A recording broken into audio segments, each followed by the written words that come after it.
நம்ம ராம் சரணோட பெட்டி படம் இப்போ ப்ரொடக்ஷன் ரிப்போர்ட் படி 300 கோடி கலெக்ஷனை பார்த்தீங்கன்னா தாண்டி இருக்கு. ஸோ நம்ம இந்த வீடியோவில் பார்த்தீங்கன்னா நம்ம சவுத் இந்தியாவில் இந்த வருஷம் 300 கோடி கலெக்ஷனை கொடுத்த டாப் 3 மூவிஸ் எல்லாம் என்னென்னு சொல்லி இப்போ நம்ம பார்க்கலாம். தேர்ட் பிளேஸில் இருக்க நம்ம சிரஞ்சீவி கார் ஆக்டிங்கில் 2026 பொங்கலுக்கு ரிலீஸ் ஆன மனசங்கர வரப்பிரசாத் காரு. ஸோ இந்த படம் பார்த்தீங்கன்னா ஃபைனலாக வேர்ல்டு வைடு 300 கோடி கலெக்ஷனை பார்த்தீங்கன்னா தொட்டிருக்கு. ஸோ இந்த படம் பார்த்தீங்கன்னா தெலுங்குன்னு சிங்கிள் லாங்குவேஜ் ரிலீஸ் ஆகி பார்த்தீங்கன்னா ஹையஸ்ட் கலெக்ஷன் கொடுத்துருக்க படம் இதுதான். ஸோ இது ஒரு தெலுங்கு மூவி.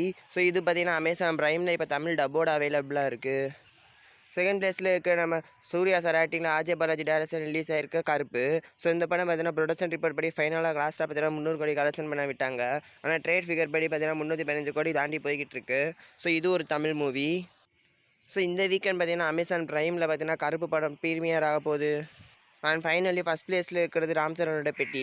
ஸோ இந்த படம் பார்த்தீங்கன்னா ப்ரொடக்ஷன் ரிப்போர்ட் படி 315 கோடிக்கு அதிகமான கலெக்ஷனை பார்த்தீங்கன்னா 5 நாளில் பார்த்தீங்கன்னா தொட்டிருக்கு. ஸோ இப்போதைக்கு நம்ம சவுத் இந்தியாவோட இந்த 2024 ஹையஸ்ட் கலெக்ஷன் கொடுத்துருக்க படம் இந்த பெட்டி தான். ஸோ இந்த படத்துக்கு பார்த்தீங்கன்னா ஆந்திரா தெலுங்கானா தவிர எல்லா ரீஜன்லையும் மிக்ஸ்டு டு நெகட்டிவ் ரிவ்யூ தான். ஆனால் ஆந்திரா தெலுங்கானாவில் பார்த்தீங்கன்னா எதிர்பார்த்த பெர்ஃபார்மன்ஸை பார்த்தீங்கன்னா நல்லாவே பண்ணிக்கிட்டு இருக்கு. ஸோ ஒவ்வொரு நாளுமே பார்த்தீங்கன்னா 10 கோடிக்கும் அதிகமான கலெக்ஷனை தான் பார்த்தீங்கன்னா ஆந்திரா நிசாம் 2 இடத்துலையும் சேர்த்து பார்த்தீங்கன்னா பண்ணிக்கிட்டு இருக்கு. ஸோ அடுத்து நம்ம சவுத் இந்தியாவில் எந்த படம் பார்த்தீங்கன்னா நம்ம பெட்டி படத்தோட கலெக்ஷனை பிரேக் பண்ணி நம்பர் 1 பிளேஸுக்கு வர வாய்ப்பு இருக்குதுன்னு நீங்கள் நினைக்கிறீங்கன்னு உங்கள் ஒப்பீனியனை பார்த்தீங்கன்னா கமெண்ட்டில் சொல்லுங்கள்.